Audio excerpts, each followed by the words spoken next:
अस्सलाम वालेकुम, आप देख रहे हैं प्रोग्राम तलाश और मैं हूं एनी राय। समरीन नामी लड़की जो कि हमारे पास आई और जिसका ये कहना था कि नकाश नामी बंदे के साथ उसकी शादी हुई और उस शादी के लिए उस लड़की ने अपना मज़हब तब्दील किया। क्रिश्चियन कम्युनिटी से ताल्लुक़ था, उस मज़हब को छोड़ के मुसलमान हुई, लेकिन 9 साल की वो शादी एक भयानक तरीन शादी थी।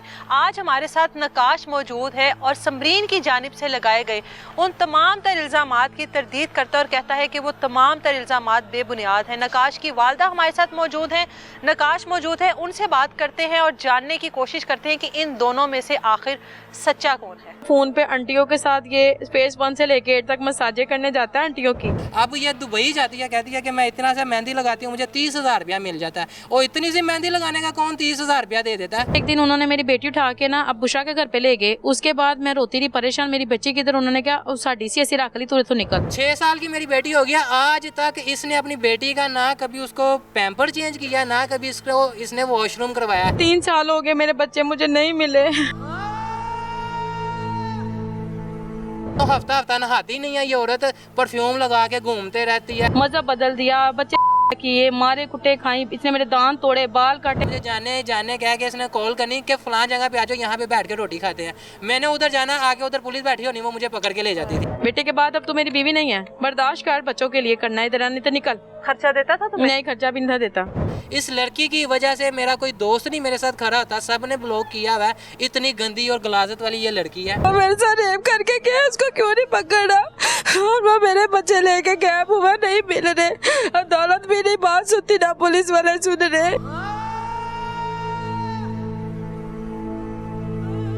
मेरे उधर जाने से पहले ही इसने किसी से इसकी बॉडी पे निशान थे।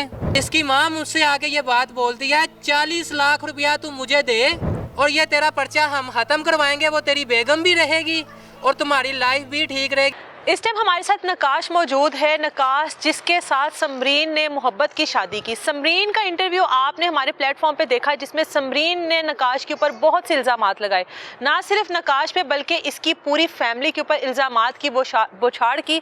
समरीन का कहना था कि उसने अपना मज़हब तब्दील किया, लोग अपनी ज़ात नहीं बदलते, उसने इस आदमी के लिए अपना मज़हब तब्दील किया। उसके अलावा 2 साल निकाह रहा और उस निकाह में 4 बार हमल ज़ाया करवाया गया। फिर शादी हुई और शादी के बाद पिछले 3 साल से वो अपने बच्चों को देखने के लिए तरस गई है। अब इस आदमी को उसने एक ऐसा करप्ट तरीन आदमी साबित किया जो कि आप सब लोगों ने सुना। आज नकाश हमारे साथ मौजूद है और बहुत सारी ऐसी चीज़ें हैं जिनके ऊपर से नकाश पर्दा उठाना चाहता है और बताना चाहता है कि हकाइक इसके बिल्कुल बरअक्स हैं। बाकी की सारी चीज़ें नकाश से पूछते हैं। शादी से शुरुआत करते हैं कि शादी हुई, मोहब्बत की शादी हुई, लड़की ने मज़हब तब्दील किया और उसके बाद से सारे मामलात। नकाश, यहाँ से शुरू करो कि आपकी और समरीन की मुलाकात कब हुई? बिस्मिल्लाहिर्रहमानिर्रहीम। मैडम ये ना मेरे पास दुकान पे मोबाइल लेने आई थी। कौन से साल की बात है ये? 2017 में ये मेरे पास मोबाइल लेने आई थी। चेयर नहीं हिलानी, चलो। 2017 में ये मेरे पास मोबाइल लेने आई थी मेरी दुकान पे। मोबाइल लेकर गई है। मोबाइल पे पहली बात है, मोबाइल मैंने इसको न्यू मोबाइल नहीं था दिया, यूज़ मोबाइल दिया था। क्या वजह? मोबाइल आते ही यूज़ है। अच्छा। डिब्बा बैग मोबाइल नहीं था दिया, मैंने खाली किट दी थी इसको। अच्छा। मैंने इसको डिब्बा बैग मोबाइल नहीं था दिया, यूज़ मोबाइल दिया था। और यूज़ मोबाइल में आपको पता है कोई वारंटी वगैरह नहीं होती। यूज़ मोबाइल है, इसको चेक करवा के दिया है। चेक करवाने में सारा मोबाइल इसको चेक करवा के दिया है, सिम वगैरह डाल के कॉल वगैरह करके इसको चेक करवा के दिया, कोई मसला मसाइल नहीं था। 6 माह बाद ये इसने इंटरव्यू में बोला कि बीच में कोई मसले मसाइल आ गए हैं। तो 6 माह यूज़ मोबाइल की तो कोई वारंटी नहीं होती, न्यू मोबाइल की 6 माह वारंटी नहीं होती। कितनी देर बाद उसने कंप्लेन की कि मोबाइल ठीक नहीं है? 6 माह बाद की। 6 माह बाद आपका राब्ता हुआ? हाँ, नहीं, राब्ता तो बीच में चलता रहा। इसने मुझे बीच में मैसेज करने शुरू कर दिए थे कि ये मोबाइल में ना कॉल नहीं आ रही, कॉल नहीं जा रही। अच्छा। मैंने इसको ये बात बोली, ये मोबाइल का इशू नहीं है, ये नेटवर्क प्रॉब्लम है, सिम का नेटवर्क का प्रॉब्लम है, ये मोबाइल का इशू नहीं है। अगर इसके बीच में कॉल नहीं आ रही या कॉल नहीं जा रही, ये मोबाइल का इसमें कोई भी प्रॉब्लम नहीं है। फिर इसने मुझे कहा कि ऐसा करें, आप आकर या मैं आपके पास आ जाती हूँ, आके मुझे ये मेरा मोबाइल चेक कर दें। अच्छा। मैंने इसको बोला कि आप इसको रिस्टार्ट करें या किसी भी मोबाइल से ना दूसरे मोबाइल से 321 पे कॉल करके उनको बताया मेरे इस नंबर की कॉल पे मोबाइल पे सिम वगैरह कॉल वगैरह नहीं चल रही। ठीक है। इसने मेरी बात को फॉलो किया नहीं किया मुझे नहीं पता इस बात का, लेकिन उसके बाद ये मुझे एक दो दिन बाद मैसेज करने शुरू कर दिए। आपने नहीं किए? इसने करने शुरू कर दिए। मतलब शुरुआत समरीन हाँ की जी। जानिब से हुई है? हाँ जी, ये अच्छा। रोज किसी बहाने से, आज इसकी चार्जिंग नहीं चल रही, आज नहीं चल रही तो तू मेरे पास कंप्लेन लेकर आ जा कि मेरे मोबाइल में कोई इशू आ रहे हैं, कोई मामला ख़राब है, तो डायरेक्ट कंप्लेन लेकर आ जाओ, मैसेज करने और आना भी नहीं है फिर दोबारा। अच्छा। तो ये इसका मतलब क्या था, ये जानबूझकर मुझे खुद ही तंग कर रही थी। अच्छा। मैंने इसको कोई तंग नहीं किया। ठीक है। कुछ देर ऐसे मामला गुजरते हैं, उसके बाद ये मेरे साथ दोस्ती का प्रपोजल मुझे भेजती है, मैसेज करती है। समरीन ने भेजा? हाँ जी। आपने नहीं भेजा? नहीं, इसने भेजा मुझे। अच्छा। दोस्ती का मुझे कहती है, मैंने कहा अभी हमारी बातचीत चल तो रही है, अभी देख लेते हैं क्या होना आगे क्या नहीं होना, अभी बड़ा टाइम भरा है, हमारी ऐसी बात तो होने लग गई। आपको पता लग गया था उस टाइम के समरीन किसी और मजहब से ताल्लुक रखती है? हाँ और जी, इसने बता दिया था मुझे, मैं क्रिश्चियन मजहब से ठीक है। ताल्लुक रखती हूँ। बात हो गई थी हमारी इस बारे में, लेकिन अभी सिर्फ जस्ट ऐसे हमारे मैसेजों भी बात हो रही थी, कॉल भी नहीं थी हो रही। अच्छा। ठीक है। और इसने मुझसे इस बात का भी बता दिया था कि इसकी शादी किसी गौरी नाम के लड़के के साथ होने वाली है कुछ देर के बीच में। यानी समरीन की अपनी शादी थी? अपनी शादी, उसकी बहन की शादी नहीं थी? इसकी अपनी शादी किसी गौरी नाम के लड़के के साथ शादी होने वाली थी।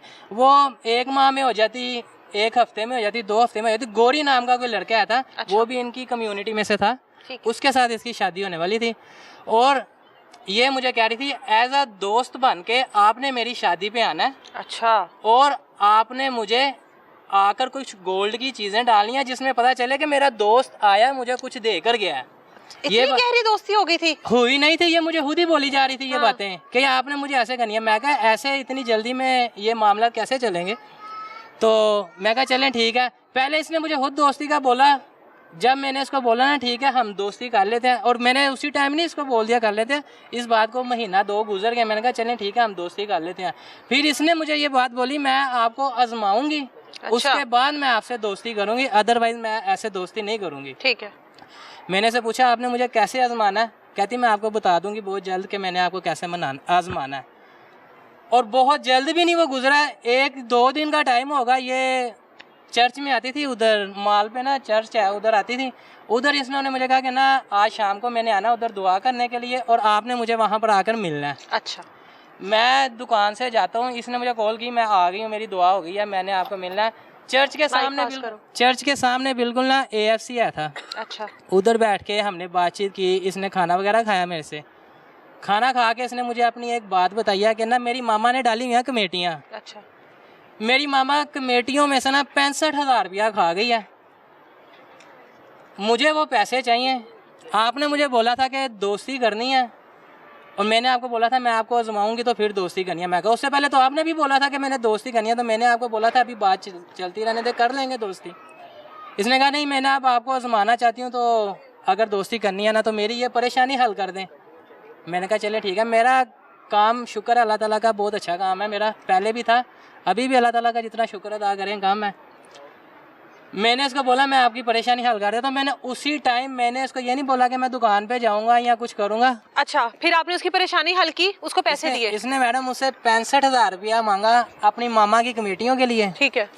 और इसने बोला कि हमारा फंक्शन आ रहा है।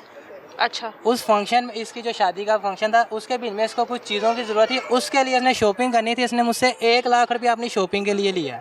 अच्छा। आप टोटल इसने मुझसे वहीं पे बैठे बैठे मैंने इसको 2 लाख रुपया दिया है, इसने मुझसे 1,65,000 रुपया लिया है और 35,000 रुपया मुझे वापस किया है।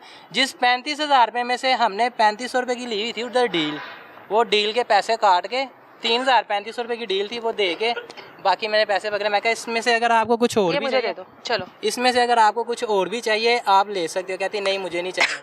मैंने इसको पैसे दिए, इसने रिक्शा करवाया और ये अपने घर में चली गई। ठीक है। उसके कुछ दिन बाद ये मुझे बताया इसने कि मेरी ना शादी की ये डेट आ गई है, तो इस डेट पे आपने ना अपनी फैमिली के साथ मेरी शादी पे आना है। मैंने इसको बोला मैंने फ़ोन पे आपसे ऐसे इनविटेशन नहीं लेना, आप मेरे घर कार्ड देने आएंगी तो मैं अपने घर वालों को ला सकूँगा, अदरवाइज़ ना मैं आऊँगा ना मेरे घर वाले आएंगे। ये मेरे घर पे देने आती है अपनी शादी का कार्ड। शादी का कार्ड देने आती है अपनी मामा के साथ, और मुझसे वहाँ पे 50,000 रुपये का फिर तकाजा कर दिया कि मुझे पैसे की बहुत ज़्यादा ज़रूरत है, मुझे कुछ और चीज़ें भी खरीदनी है, उसके लिए मुझे 50,000 रुपया चाहिए।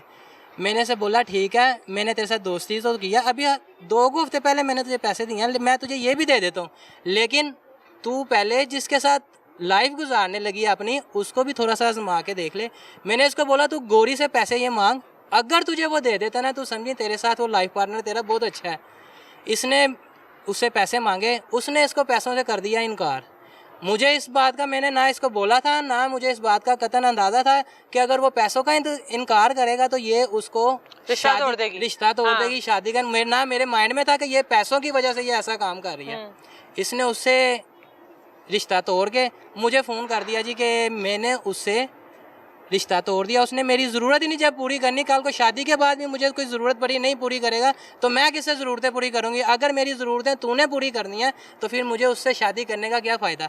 मैंने कहा मैंने आपकी कोई ज़रूरत नहीं पूरी की, लिहाजा मैंने आपको एक मशवरा दिया था, आपने उससे की नहीं, बात आपकी चली तो वो ठीक है, उस बात को ख़त्म करके बाद फिर आपकी डायरेक्ट इसने मुझे उसके बाद 2-3 दिन बाद जो मुझसे रब्ता किया ना, इसने मुझसे कोई दोस्ती वाला कोई ऐसा वैसा मैसेज नहीं किया, इसने डायरेक्ट मुझसे जानू मानू पे मैसेज किया। अच्छा, गुड मॉर्निंग जान जी। इसने मेरे साथ ऐसे बात किया, इसने मुझसे कोई ऐसी बात नहीं की जिस पे फील होता हो कि हमारी कोई दोस्ती है या हम मोबाइल से हमारी दोस्ती चली है यहाँ तक आई है। इसने डायरेक्ट मुझे गुड मॉर्निंग जान जी। मैं कहा ये आपने मैसेज मुझे किया? कहती हाँ जी मैंने आपको ही किया। मैं कहा अभी आपके घर में मसला मसाइल नहीं चल रहे? कहती ख़त्म भी होगी कहानी, आप कह रहे हो कि मसले मसाइल चल रहे हैं। यहाँ से हमारी दोस्ती का आगाज़ हुआ था। ठीक है, ये हमारा, उसने जो पहला सवाल किया ना उसका जवाब है, हमारा यहाँ से दोस्ती का आगाज़ हुआ था। उसके बाद कुछ देर गुजर दिया, हमारी टॉक होने लग जाती है कॉल के ऊपर। कॉल के ऊपर हमारी जब बात होती है तो ये अपने मज़हब की बातें बताती है, मैं अपने मज़हब की बातें बताता हूँ, जिस पे मैंने इसे कहा इसके ऊपर बातें बहस नहीं करनी चाहिए हमें, आप इसके ऊपर बहस जितनी मर्जी कर लो, ये कभी भी लाइफ में ख़त्म नहीं होती। इसका एक छोटा सा मैं आपको मुख्तसर सी बात बताता हूँ, अगर आपको समझ लगे तो कर लेना, ना समझ लगे रहने देना। मैंने इसको ये बात बोली कि दुनिया का कोई भी मज़हब है, कोई भी फ़िरका है, कुछ भी है, क़यामत वाले दिन सब ने अल्लाह ताला के पास जाना है, सब का हिसाब उधर होना है। मैंने सिर्फ इसको इतनी बात बोल के इस टॉपिक को ख़त्म कर दिया। अगले दिन इसने मुझसे सुबह अपनी मामा की कॉल पे बात कराई। मामा ने मेरे साथ इसके बाद उसने कहा हमें आपकी बातें बहुत पसंद आई हैं, अच्छी लगी हैं, इसने मुझे आपकी बातें बताई हैं और हम इस्लाम कबूल करना चाहते हैं। मतलब आपने नहीं कहा? नहीं, इसने बोला हम इस्लाम कबूल करना चाहते हैं। अच्छा, जिसकी वजह से मैंने इसको ये बात बोली मैं आपको इस्लाम कबूल करवा दूंगा। लेकिन ये आपकी शर्त नहीं थी? मेरी किसी तरफ से कोई शर्त नहीं थी। अच्छा।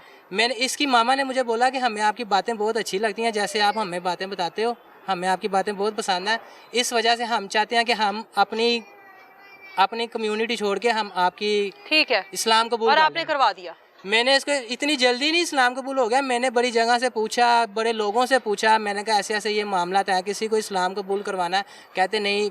मुझे भी बहुत लोगों ने रोका, मना किया कि कल को मामला खराब हो गया, अगर वो मुकर गए या वापस अपनी लाइफ उधर चले गए तो तेरे लिए मामला खराब हो जाएंगे। जबरदस्ती तो नहीं करवाया जाता। हाँ, तेरे लिए मामला खराब हो जाएंगे। तो इस वजह से तू ये काम ना कर।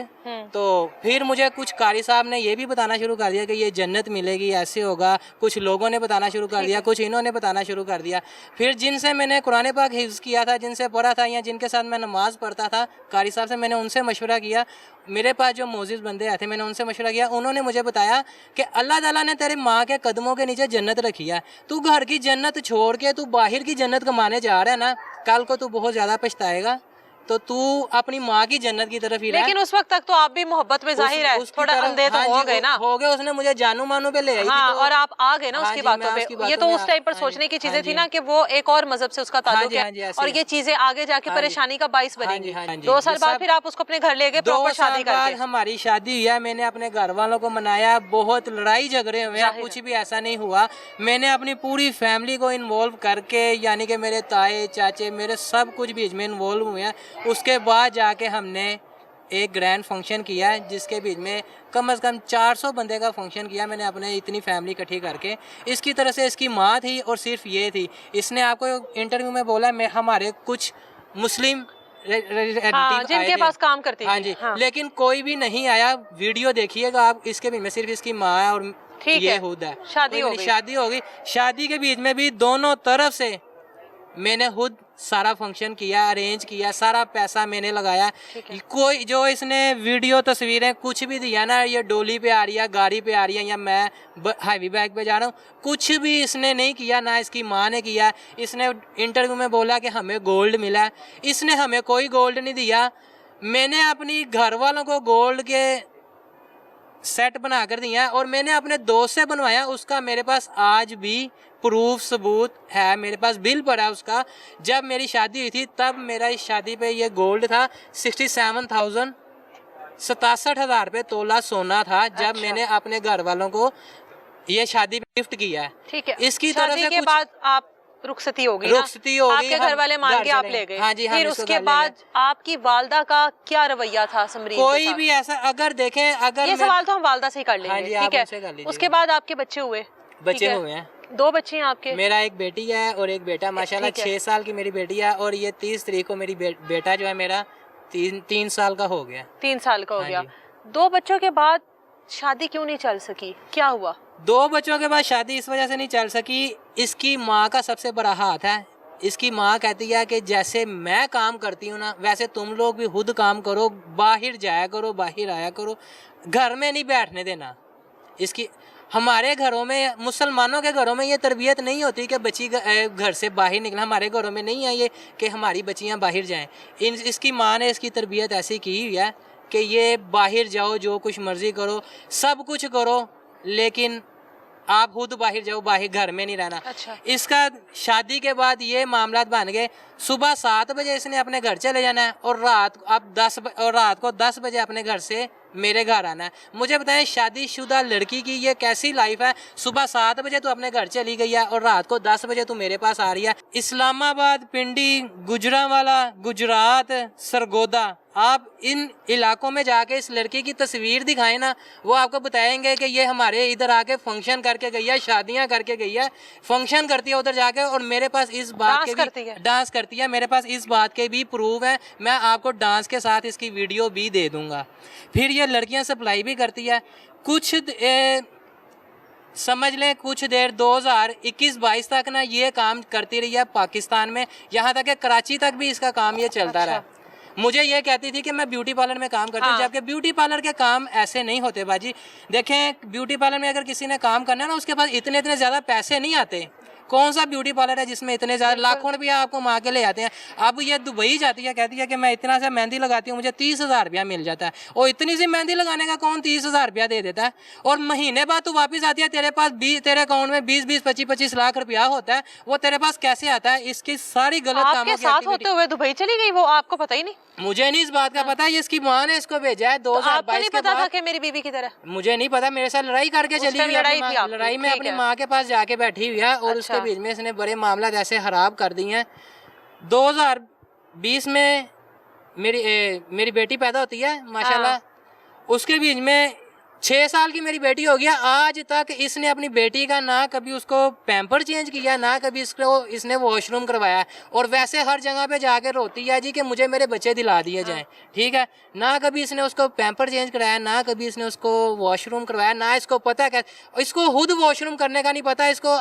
मैं ऐसी बात नहीं करना चाहता था। मामला ऐसे चलते रहे ना, उसके बाद काफ़ी देर इसने मुझसे जान छुड़वानी शुरू कर दी कि तू मुझे कुरान पाक पढ़ाता है, मैं इसमें नहीं रह सकती।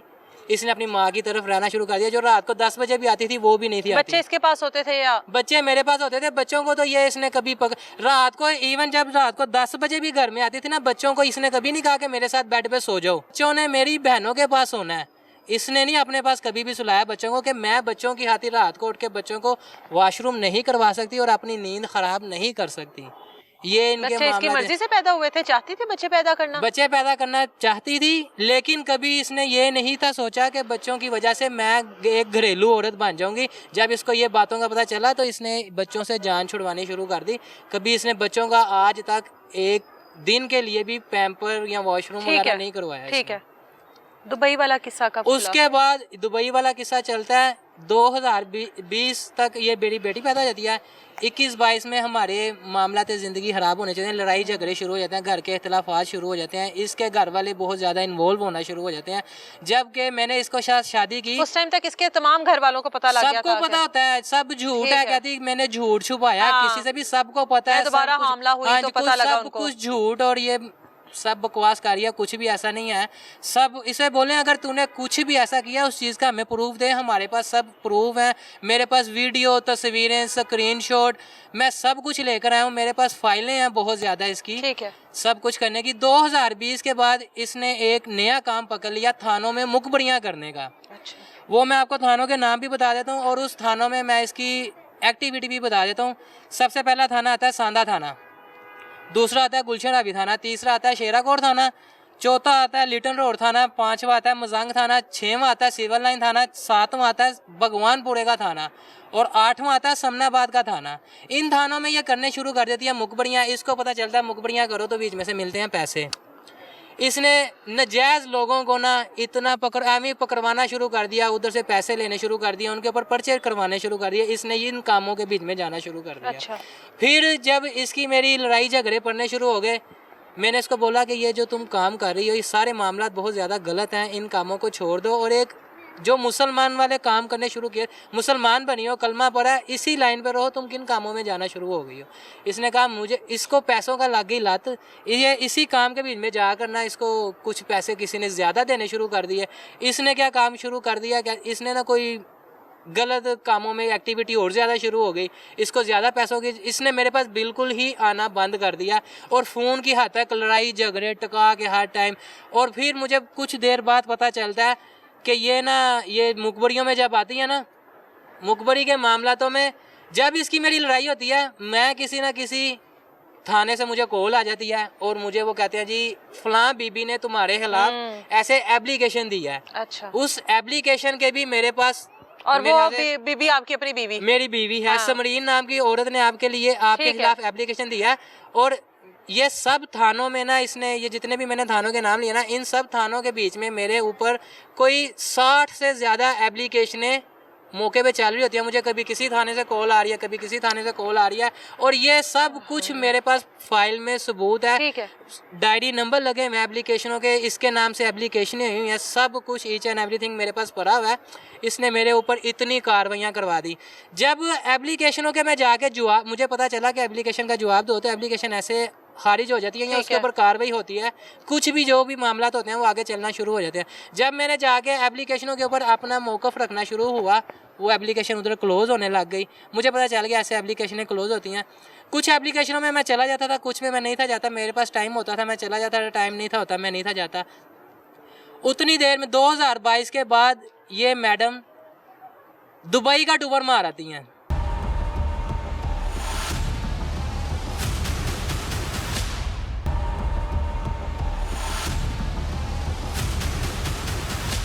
दुबई के टूर में जाती तो ब्यूटी पार्लर के काम पे हैं, लेकिन मुझे वहाँ से मुझे पता कैसे चलता है, ये टिकटॉक पे जब अपनी वीडियो छोड़ती हैं ना, तब मुझे पता चलता है जी कि समरीन चली गई है दुबई। मैंने इसकी माँ से बात की तो इसकी माँ कहती है जी हमें नहीं पता वो कहाँ है, तेरे घर होगी, वो तो दुबई बैठी है, मेरे घर कहाँ, मेरे घर से तो लड़की आई है आपके पास बैठी हुई है और आपके घर से दुबई चली गई और आप मुझे कह रहे हो कि मेरे पास होगी, जबकि वो मेरे पास नहीं। ये माँ, इन बेटियाँ रल के ना, ये माँ बेटियाँ एक दूसरी की ना राजदार हैं। माँ के भी बहुत ज़्यादा ऐसे राज हैं, आज तक अभी तक उसकी माँ नहीं ठीक है। ठीक है। इसकी माँ ने इसको दुबई भेज देती है 2022 में। 2022 2 महीने बाद ये वापस आती है। 2 महीने के बाद इसके पास इंतहा का रुपया होता है और आके ये स्टेटस लगाती है अपनी पैसों के साथ, धर्म के साथ, लोगों को धर्म गिफ्ट कर रही है बुके बना के। हाँ जी, और वो भी मैं आपको वीडियो प्रूफ के साथ दूंगा। बुके बना के धर्म गिफ्ट कर रही है और कह रही है कि ना फलां फलां मेरे ये काम कर दो। वीडियो के बीच में इसकी रिकॉर्डिंग है, सब कुछ आपको दूंगा, जब आप वीडियो में चलाएंगे आपको पता चल जाएगा। इसने दुबई के टूरों में आहिस्ता आहिस्ता का भी इसने काम किया है। वो भी इसका इधर बहुत अच्छा सिस्टम है, ऐसा इधर लाके सेल करती है, कहती है मुझे उसमें बहुत ज़्यादा प्रॉफिट होती है। फिर यहाँ से उधर लड़कियाँ सप्लाई करती है, आइस का काम ये करती है। इन चीज़ों का जब मुझे पता चला, इस वजह से मैंने इसको रोकना शुरू किया। इस वजह से इसके मेरे मामलात बहुत ज़्यादा बिगड़ते बहुत ज़्यादा मामलात ख़राब हो गए। मुझे नहीं पता ये 2022 से 2025 तक का ये जो 3 साल का सफ़र है ना, आप इसकी ट्रैवल हिस्ट्री निकलवाएं, महीने बाद जाती है, 2 महीने बाद वापस आ जाती आपका है। एक बेटा भी तो हुआ, एक बेटा हुआ है मेरा, इसी दौरान मेरा एक बेटा हुआ है। सुलह हुई थी आपस में? सुलह ही थी हमारी, ये कभी आ जाना कभी चले और जाना। आप एक्सेप्ट कर लेते थे?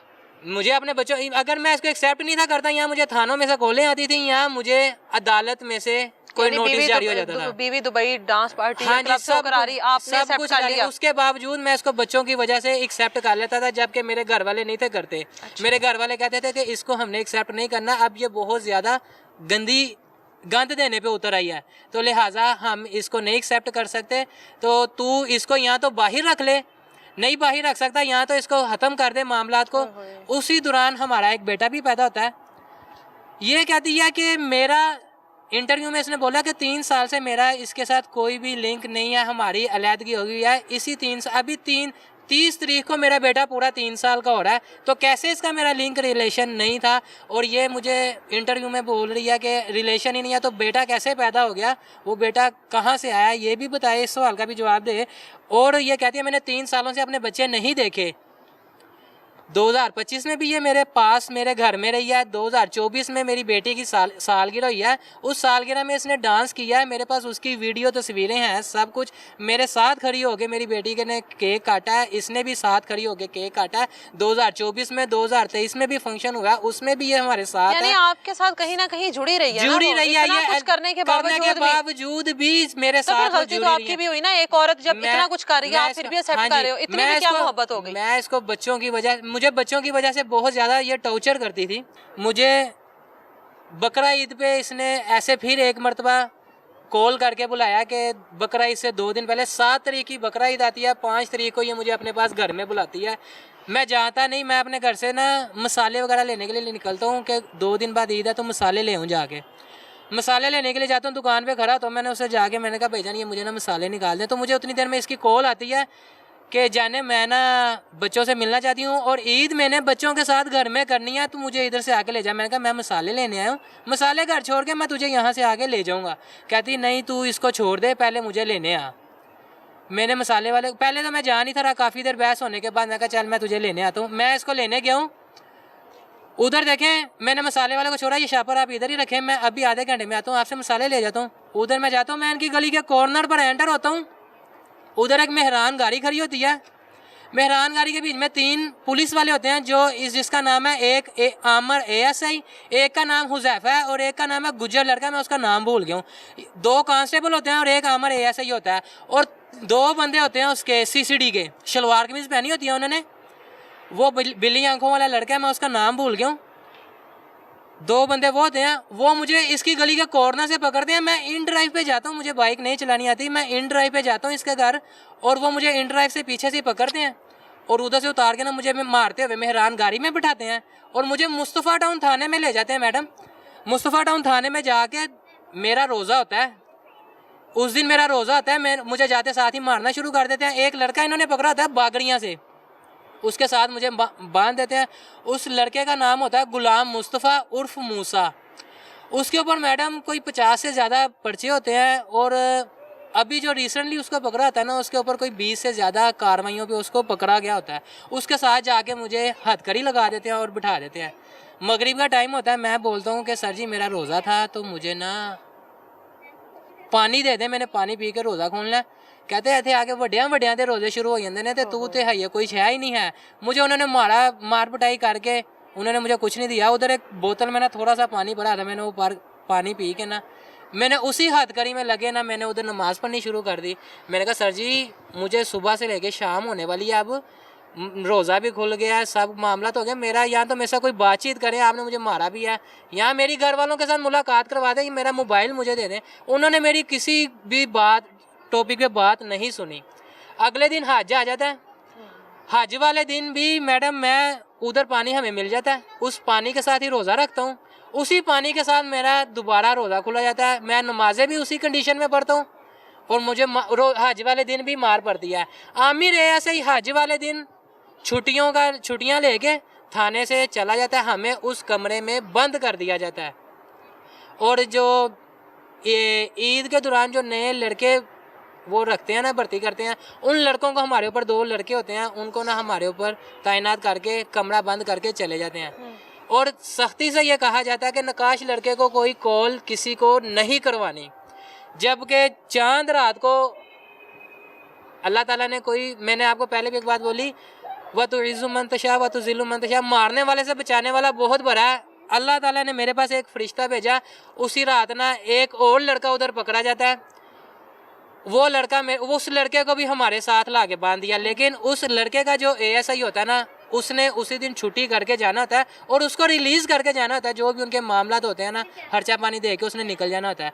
मैं उस लड़के के पाँव पकड़ता हूँ, अल्लाह ताला उसको इस नेकी का अजर दे। मैंने उसको बड़ी मुश्किल से अपने घर का नंबर याद करवाया हज वाले दिन। मैं क्या कहना, तूने, मुझे पता है तूने, उसने मुझे मामला बताए ना, मैं कहा तू इधर से चला जाएगा, तेरी मेहरबानी मेरे घर में कॉल करके बता दें कि मुझे ना मुस्तफ़ा टाउन थाने में पकड़ा गया है। 2 दिन हो गए, मेरा किसी को नहीं पता और ना ही मेरे पीछे कोई आने वाला है। मैं अकेला भाई हूँ, मेरी 6 बहनें हैं, मेरी पापा फोत हो गए हैं। इस लड़की की वजह से मेरा कोई रिश्तेदार नहीं हमें मिलना पसंद करता। ईच एंड एवरीथिंग, सब रिश्तेदारों ने हमें ब्लॉक किया हुआ है। इस लड़की की वजह से मेरा कोई दोस्त नहीं मेरे साथ खड़ा होता, सब ने ब्लॉक किया हुआ है। इतनी गंदी और गलाजत वाली ये लड़की है, सबके साथ इतनी बदतमीजी और गालियों वगैरह वाले मामला हैं इसके, उनको गंदी सेंड कर दिया, जिसकी वजह से सब ने मुझे ख़त्म कर दी। हमारे साथ रिश्तेदारी यारी दोस्ती सब कुछ ख़त्म हो गया। तो मेरे पीछे उधर भी कोई नहीं आया। मेरे घर में कॉल गई, उस लड़के ने जब वहाँ से रिलीज़ हो गया ना, उस लड़के ने बाहर निकल के, अल्लाह ताला उसको इस नेकी का अजर देगा, उसने मेरे घर वालों को कॉल कर दी। जब मेरे घर वालों को कॉल की, मेरे घर वालों को पता चला, उस दिन रात को मेरी मामा और मेरी बड़ी सिस्टर थाना मुस्तफ़ा टाउन में गए हैं। इन्होंने कोई भी राब्ता मेरे घर वालों से नहीं करवाया, क्योंकि उधर जिन्होंने मुझे पकड़ा हुआ था वो तो उधर से चले गए हुए थे। और मेरे घर वालों को ये बताया जा रहा था कि इस जगह पे नकाश नाम का कोई लड़का भी नहीं रखा हुआ हमने। मेरे घर वाले उधर से रो रो के आखिरकार मेरी मामा उधर से चले जाते हैं। ईद वाले दिन बड़ी मुश्किल से रब्ता होता है हमारा। मेरे एक बहुत अच्छे भाई हैं, हिजर भाई, मेरे लॉयर भी हैं, बहुत अच्छे भाई भी हैं, उनसे रब्ता होता है। वो भाई किसी भी तरीके से, किसी भी जो भी उनके मामला होते हैं, वो बड़ी मुश्किल से टाइम निकाल के हमारे साथ वो थाने में आके मेरा पता करते हैं। थाने में मुलाकात होती है। उतनी देर में आमिर ASI को पता चल जाता है कि नकाश ने अपने घर में पैगाम भिजवा दिया, जैसे मर्जी करके भिजवाया। नकाश ने अपने घर में भी पैगाम भिजवा दिया कि नकाश मुस्तफ़ा टाउन थाने में है। जब हिजर भैया अपने रेफरेंस के साथ मेरी मामा को, मेरी सिस्टर को लेके थाने में आते हैं, ईद का 3रा दिन होता है मैडम, उस दिन आमिर ASI भी उधर आ जाता है। बात होती है, आमिर ASI जो है ना, मेरे घर वालों से मुतालबा करता है कि 1.5 लाख रुपया दे दो, अभी आपके बच्चे के ऊपर पर्चे नहीं हुए, 1.5 लाख रुपया दे दो, हम आपके बच्चे को यहीं से छोड़ देते हैं। अभी ये डील हो रही होती है। इसी डील के दौरान वहाँ पे समरीन आ जाती है अपनी बहन के साथ। मेरी जो इस टाइम पे तो वाइफ नहीं है, उस टाइम पे वाइफ थी। समरीन उधर आ जाती है और आके मेरी मामा को, मेरी बहन को और मेरे वकील को, और मेरा वकील जो रेफरेंस के साथ उधर आता है, उनको बहुत गंदी गालियाँ देती है। बहुत उधर प्री प्लान के साथ आती है कि उधर शो करवाती है कि जैसे उसको किसी बात का भी नहीं पता। बहुत गंदी गालियाँ ज़ुबान देकर मेरे घर वाले उधर से चले जाते हैं और उनको ये शो करवाती है कि नकाश को मैं छुड़वाऊँगी और कोई भी नहीं छुड़वाएगा। ठीक है, मैं अपने घर वालों को ये यकीन दिला के वहाँ से भेज देता हूँ कि समरीन मुझे छुड़वा लेगी। लेकिन जब मेरे घर वाले चले जाते हैं तो मुझे बाद में पता चलता है कि समरीन की और आमिर ASI की मीटिंग होती है उधर, कि मैंने इसके घर वालों को छोड़ दी, भिजवा दिया। अब इसके घर वालों को कोई कॉल शोल नहीं होएगी, इसको ऐसी जगह पे रखो जहाँ पे कॉल का कोई सिस्टम ना हो, और उतनी देर में नकाश के ऊपर दे दो पर्चे आप लोग। 2-3 दिन बाद हिजर भाई अदालत में ज़मानत लगवाते हैं, जिसके बिन में मेरी 3 केसों में ज़मानत हो जाती है। एक में मुझे जुडिशल करके कैंप जेल में भेज दिया जाता है। सारी प्लानिंग होती है जी। अगर उधर हिजर भाई ना हो, जुम्मे वाले दिन मेरी ज़मानत होनी है और मुझे ज़मानत पे आमिर ASI ये बोल रहा है तेरी बेगम वकील आ रही है, वो ज़मानत करवाएगी, तूने हिजर को नहीं वकील करवाना। जबकि मैंने अपने घर वालों को बोला हुआ था आपने बैग पे हिजर भाई को रखना है, देखते हैं समरीन क्या करती है। समरीन जज को उठाने का टाइम ले रहे हैं कि जज साहब का टाइम ख़त्म हो जाए और नकाश की ज़मानत भी ना हो सके और नकाश और मज़ीद फांस जाए। जुम्मा आया था, हफ्ते को भी ना कुछ हो, इतवार फिर मैं जलालत में गुजार दूं और मेरी किसी पे भी कोई ज़मानत हो। जब मुझे पता चला 5 मिनट रह गए, जज साहब ने उठ जाना, मैंने हिजर भाई को बोला आप मेरी ज़मानत करवाएं और उन्होंने आमर ऐसे ने मुझे एक पर्चे में जुडिशल करवा के कैंप जेल भेज देते हैं। 5 दिन बाद मेरी कैंप जेल से रिहाई होती है। 15 दिन मुझे 5 तारीख से लेके 15 तारीख तक मुझे मुस्तफ़ा टाउन थाने में बिला वजह किसी बात पे रखा जाता है और मुझसे मारा भी जाता बहुत ज़्यादा। और उसके बाद मुझे कैंप जेल शिफ्ट कर दिया जाता है। 20 तारीख को मेरी कैंप जेल से ज़मानत होती है। मैं बाहर आता हूँ, बाहर आके पता चलता है मेरी बेगम दुबई चली गई है, समरीन दुबई चली गई है। मेरी जब ज़मानत हुई है 20 तारीख को, समरीन दुबई चली गई है और दुबई से बैठे हुए इसने मेरे साथ बात की है, मामला फिर दोबारा दोस्ती वाले बनाया है, फ़ोन की हद तक की बस वापस आई है। उस दौरान इसने मेरे ऊपर एक और कार्रवाई इधर से चला के गई थी। अपनी दोस्त के साथ मिलके इसने मेरे ऊपर एक पर्चा करवाया 376 का शेरा कोट थाने में। उसका भी मैं आपको पूरी वीडियो रिकॉर्डिंग और वो भी फेक था। इसकी दोस्त ने एंड पे बयान दिया, जो जिमनी एंड पे तैयार होती है उसके ऊपर बयान हुआ कि समरीन ने मुझे हरासा किया था।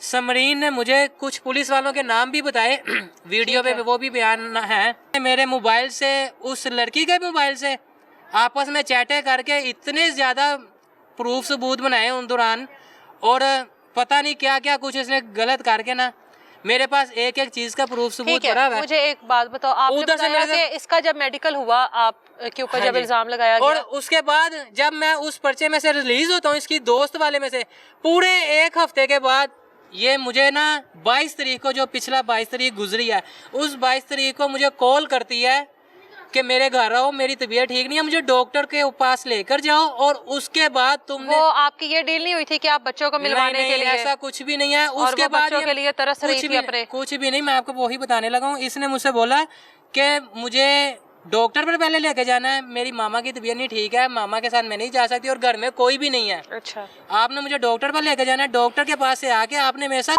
करनी है। ये बात इसने मुझे बोली है। मेरे पास इसके मैसेज, कॉल रिकॉर्ड और वॉइस मैसेज भी है इसके मेरे पास। जबकि मैं इसके पास जाता हूँ, इसकी मामा मुझे पीछे से दरवाजे से धक्का देती हैं और इसकी मामा पीछे से दरवाज़ा बंद कर देती हैं। मुझे तो आपके ऊपर भी बहुत हैरानगी हो रही है कि आप कहते हैं कि एक बार डसा जाता है इंसान और आप हर बार जाते हैं। मैं जाता हूँ हर बार। मैंने इसके साथ कहीं पे भी ऐसी 2 नंबरी नहीं की हुई जो मैं कहूँ कि मैंने इसके पास नहीं जाना। इतना भी कोई शरीफ आदमी नहीं होता जितना आपकी बातों से लग रहा है कि जितने आप हो। इसकी यही बात है। मुझे मेरे सारे रिश्तेदार, मेरे सारे यार दोस्त, मेरे घर वाले, यहाँ तक के मेरे लॉयर भी मुझे कहते हैं कि ये तुझे मरवा देगी, इसके पास से राब्ता खत्म कर दे। आप नहीं करते? मैं नहीं करता, क्योंकि मैं कहता हूँ एक तो ये मेरे बच्चों की माँ है, दूसरा मेरी वजह, मैंने इसको ये स्टेप लगवाया हुआ है कि ये मुस्लिम रहे। अव्वल तो इसने ये सारे मामला ही ख़त्म कर दिए हुए हैं। अब मुझे भी इस बात का भी नहीं था आइडिया है कि इसने पीछे जाके खुला ले ली है और मुझे ये फंसाने के चक्करों में घर बुला रही है। इसकी मामा पीछे से दरवाज़ा बंद करती है, मुझे अंदर जाता हूँ, इसने लाइट बंद की होती है। मैंने कहा चला डॉक्टर पे चलें, कहती डॉक्टर पर नहीं जाना, बॉडी पर निशान है। इसकी मेरी इस बात पे लड़ाई होनी शुरू हो जाती है। इस लड़ाई के बीच में ही दरवाज़ा ओपन होता है। उस दरवाजे ओपन होने में 2 पुलिस वाले अंदर आते हैं, जिसके बीच में एक है गुलाम रब्बानी ASI सिविल लाइन थाने का, उसके साथ एक कांस्टेबल होता है और साथ इसकी मामा अंदर आती है। और इसकी मामा कहती हैं जी ये 2 लड़ाई कर रहे थे, इसको यहाँ से ले जाए। वो मेरा हाथ पकड़ता है, मुझे सिविल लाइन थाने में ले जाता है। पीछे समरीन भी आ जाती है, अकेली आती है समरीन। मैं हल्फन ये बात बोलता हूँ, गुलाम रब्बानी ने समरीन से पूछा है कि इसने आपके साथ ज़्यादती किया या? समरीन कहती है इसने मेरे साथ नहीं किया, हमने आपस की रजामंदी के साथ जो भी किया।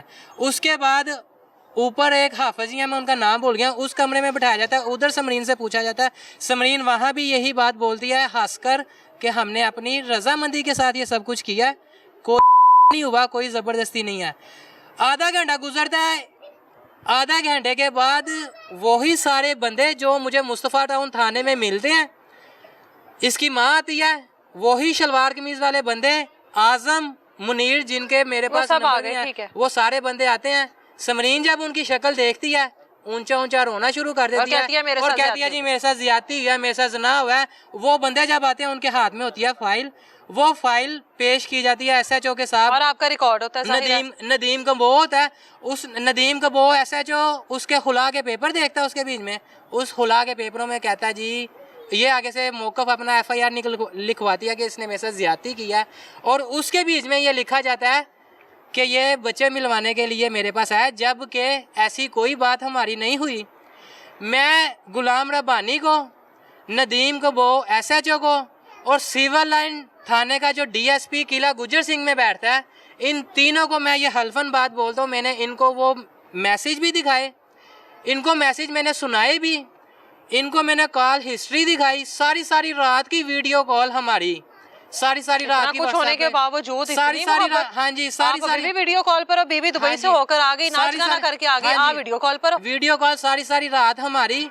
मैंने ये इनको दिखाई, ये देखें सर जी ये मुझे खुद कॉल करके अपने घर में बुला रही है, मैंने इसके साथ कोई नहीं किया। इन्होंने ये मेरे मैसेज सुने भी। जब किला गुजर सिंह थाने में DSP के पास पेश किया जाता है, हम दोनों अंदर जाते हैं, उधर SHO नदीम कम्बो भी होता है। मुझे बोला जाता है जी कि आप 10 मिनट के लिए बाहर खड़े हो, मेरा कोई मौक़िफ़ नहीं उन्होंने सुना, समरीन का मौक़िफ़ सुना उन्होंने। मैंने उनको सिर्फ अपना रिकॉर्ड दिखाया, ये देखें ये रिकॉर्ड पे इन्होंने मुझे खुद बुलाया। और उसके बाद समरीन का मेडिकल होता है, मुझे उधर से बाहर निकाल दिया जाता है। SHO बाहर आता है, SHO बाहर आकर कहता है जी आपके ऊपर पर्चा हो गया। मैं क्या, उन्होंने कहा था मेरा मौक़िफ़ सुना जाएगा, कहता है नहीं तेरे ऊपर पर्चा हो गया। उसने कहा जी इसको हथकड़ी लगा ले।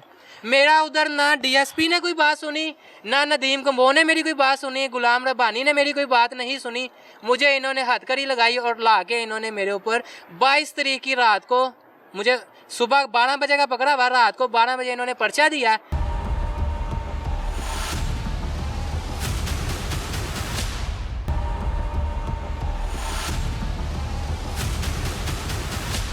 माँ जी पास कर लें जरा माइक, ठीक हो?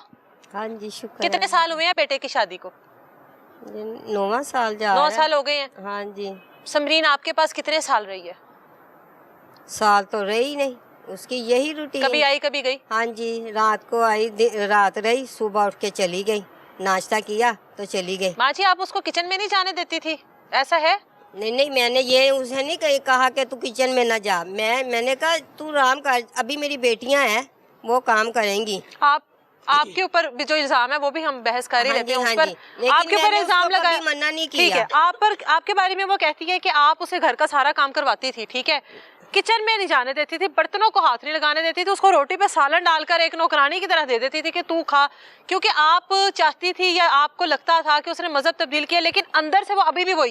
ऐसा है? सच सच बताना है। नहीं ये बात नहीं है।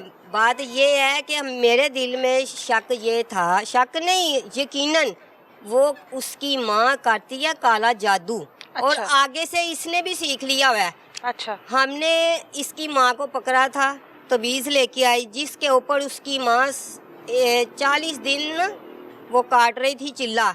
अच्छा। इसके पापा का उसके ऊपर नाम लिखा हुआ था। अच्छा। इसकी बेटी थी, बेटी हुई थी, ये छिले में थी। इसकी अच्छा। माँ आई, इसके पास था वो तवीज़ बना हुआ, वो हमने पकड़ लिया, देख लिया।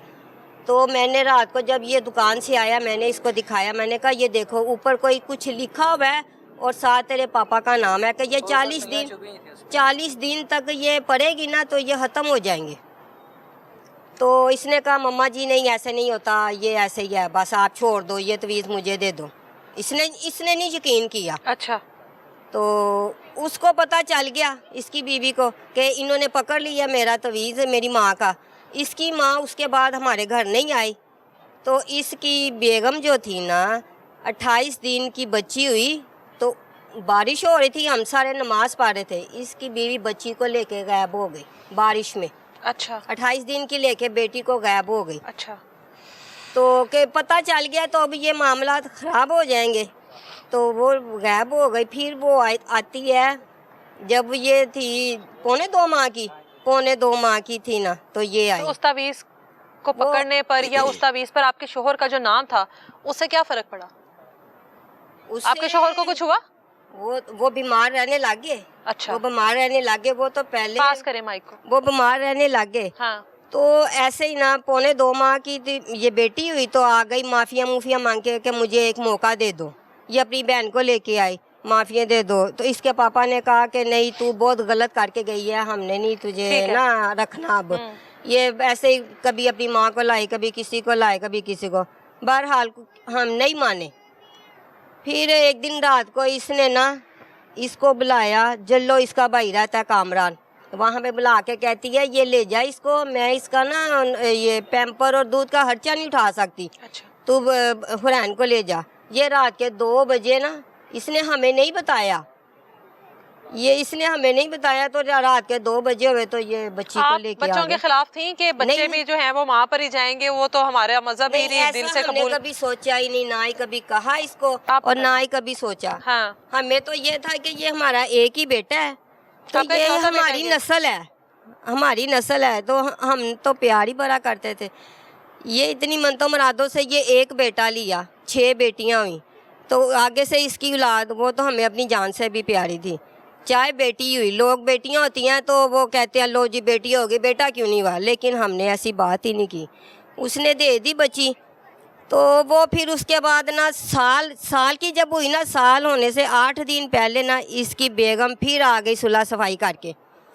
आगे से साल होने वाला था तो उसने सुलह करके आ गई। अब उसने ना जी घर में सालगिरह करनी है। साल की हुई, एक उसने रह के देखा ये अब इसको कैसे हैंडल बच्चियां करती हैं, बच्ची को ना क्या देती हैं, क्या खिलाती हैं, कैसे इसको रखती हैं।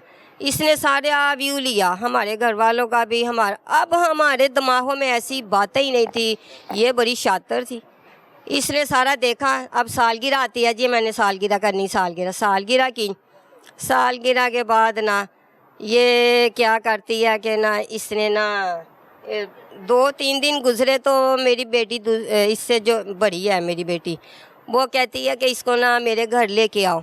मैं और मेरी एक छोटी बेटी, ये अब जो साथ आई है, जो सबसे छोटी है, इसको लेके साथ सबसे बड़ी बेटी तो उसके घर जाने लगे हैं। तो ये पास ही बैठी हुई है ना, सब्जी बना रही है, कहती है मुझे हाथ नहीं लगाने देते थे, मैंने मशीन लगाई हुई है, तो इसको मैंने कहा तू सब्जी बना। ये बैठ गई तो ये बच्चियां दोनों कहती हैं हम जा रहे। तो वो जब जिन्होंने पाली है वो उनके बगैर रहती नहीं है, तो कहती है मैंने भी साथ जाना है, तो वो ना उसको साथ लेके जाने लगते हैं। तो ये ना दरवाजे के आगे खड़ी हो जाती है। पहले तो कहती है मुझे फ़ोन कराओ, मैंने नकाश को फ़ोन करना है। नकाश को फ़ोन कराते हैं, इनको मना करो, मेरी बेटी को ना लेके जाएं। उसने कहा है वो फूफी है उसकी, पाला है उसने, तो वो अगर लेके जा रही हैं तो आ जाएंगी थोड़ी देर तक। नहीं मैंने नहीं जाने देना इनको। तो वो लड़ाई होने लग गई। मसला ये हुआ, इसने कहा चल तू फ़ोन बंद कर, तो मैं ना इनको फ़ोन करके कहता हूँ। इतनी देर में रक्षा भी बाहर आ गया। तो ये ना क्या करती है, वो रक्षे में बैठी हैं, तो ये ना इसने जैसे बैठी हुई थी ना ऐसे ही उठ के ना चुन्नी ली हुई, चप्पल पाँव में पहनी, तो ये ना निकल जाती है।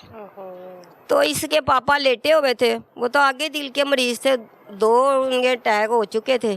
तो डॉक्टरों ने कहा था कि अगर ये कोई और टेंशन ली ना तो ये इनकी जान जा सकती है, टेंशन कोई नहीं देनी। तो ये निकल जाती, इसने 1 मिनट नहीं लगाया, गली से बाहर मेन सड़क पे, सड़क से जाती हुई ना वो चली जाती है ये जो शेराकोट थाना है वहाँ पे। हम गए भी नहीं, शेराकोट थाना था ना, गुलशना भी थाना। तो वहाँ पे जाके कहती है मेरे ससुराल वालों ने ना, मेरे सास ससुर ने मार के मेरे गले में चेन नौकर थी वो उतार ली है और मेरी बेटी छीन ली है और मुझे मार के निकाल दिया। वहाँ से हमें कॉल आ जाती है, कॉल आ जाती है आपने ऐसा किया। हम फिर उधर जाते हैं। ये मामला तो माँ जी आपके बेटे के साथ भी बहुत हुए। ऐसे ही 9 साल बेटे ने एक ऐसा फैसला किया, जाहिर है पहले तो उसको कबूल करना ही बड़ा मुश्किल था कि आप, जाहिर है वो आपके कम्युनिटी से नहीं थी और वो एक चीज को एक्सेप्ट करना बड़ी मुश्किल चीज होती है। चले उसने अपना मजहब तब्दील किया आपके बेटे की मोहब्बत में, बेटे ने भी फिर मोहब्बत अंधी होती है, उसमें हमने भी अपने बेटे की खातिर ही सारा कुछ इसका कबूल किया। हमने रोका नहीं कभी कि हर बार जब भी इसके साथ मसला होता था, हर बार उसी के पास जाता था, रोकते थे ना। तो लेकिन जब नुकसान उठाता था फिर कहता था कि हाँ आप सही कह रहे हो। जब ये गया नुकसान उठाया इसने, जब दुबई से होकर आ गया उसके बाद उसको कबूल करना बनता था? नहीं बनता था। उसके बाद भी बेटे की पैदाइश हुई है, उसके बाद ही हुई है ना। हाँ, उसके बाद क्यों कबूल किया उसको? जब पता लग गया कि बीवी जो है वो अपनी इज्जत खराब कर चुकी है, जब पता लग गया बीवी बैरूने मुल्क जाती है, नाच गाना करती है, पैसा कमाती है, उसके बाद बनता ही नहीं था ना उसको रखना। ऐसे ही है। फिर तो क्यों ये रखा उसको? बच्चों, वही बात आ गई ना कि बच्चों की वजह से। अब तो एक बेटी थी ना, फिर एक और बेटा आ गया। हाँ जी, ऐसे ही। तो बच्चों की वजह से ब्लैकमेल होता रहा है, तो मैंने अब नहीं वो इसको कहती है छोड़ना। मुझे बच्चे चाहिए। बच्चे चाहिए तो वो कहती है ना, बच्चे चाहिए, कहती है मैंने बच्चों को बेचना है, बच्चों को मार दूंगी। अच्छा। उसके दो यही मिशन है। वो जो ऐसी औरत बच्चे रख सकती है जिसने कभी खुद उठ के पानी का गिलास ना लिया हो, तो वो बच्चे कैसे पाल सकती है? 2 दफा लेके बेटी को गई है, लेके ऐसे गई है जैसे नवाबों की बच्ची होती है, और दे के ऐसे गई है जैसे उसको ना पागल करके उसके सारे इतने लंबे बाल फूफियों ने किए हैं, और सारे उसके बाल काट दिए। पागलों की हालत में दे के गई है, ना दूध देना, ना रोटी देनी, ना उसको कुछ पूछना, ना खींचना। जैसे पागल नहीं होती बच्ची, वो जब हमारे पास आई ना, साल की लेके गई, तो जब फिर 4 महीने के बाद उसको दरवाजे में फेंक के चली गई। दरवाजे में फेंक हाँ दी। जी, ये लो पकड़ो अपनी। तो बेटी मैं नहीं संभाल सकती। तो वो पागल थी, तो वो ना तो उसको खाने का पता, तो ना ही उसको पता कि दूध भी पीते हैं और रोटी भी खाते हैं। पागलों के जैसे वो चीज़ें खा रही थी। ऐसे वो बच्ची को बाहर दरवाजे में फेंक के चली गई, और फिर उसको हमने, फिर उसके बाद ये ऐसे ही इनके मामला, लड़ाई झगड़े। मैं इसको कहती रही, ये कहता जी मैं बच्चों की वजह से क्या करूं मम्मा जी, मैं क्या करूं। वो बच्चे मांगती है। उसका मेन मकसद बच्चे जो दुनिया में लाई है ना, इसको बांधना था कि ये बच्चों की वजह से मेरे साथ जुड़ा रहेगा, ठीक है। और अब जो ये बार बार तंग करती थी ना, बात यही थी कि वो इसका जो मैं गाली निकाल के कहूँ कि वो इसकी कमाई खाए, ये उसके घर रहे, हमें छोड़ दे। एक तरफ समरीन की स्टेटमेंट थी, एक तरफ नकाश की स्टेटमेंट थी। इन फ्यूचर इनके साथ अब क्या होता है, दोनों जो लोग हैं उनका मौक़िफ़ आप लोगों के सामने। अब इन फ्यूचर इनकी ज़िंदगी में क्या होता है, वो इसके ऊपर डिपेंड करता है कि ये दोबारा अगर एक औरत ने इसके साथ इस हद तक ज़्यादती की और बार बार ये उसके पास गया, तो इसका मतलब है कि ये खुद चाहता है कि मेरे साथ गलत हो, या मेरी ज़िंदगी में इस तरह के मसाइल हों जिनकी वजह से इसको भी परेशानी होती है और इसके घर वालों को भी परेशानी होती है। इजाज़त दें मुझे, अल्लाह हाफिज़।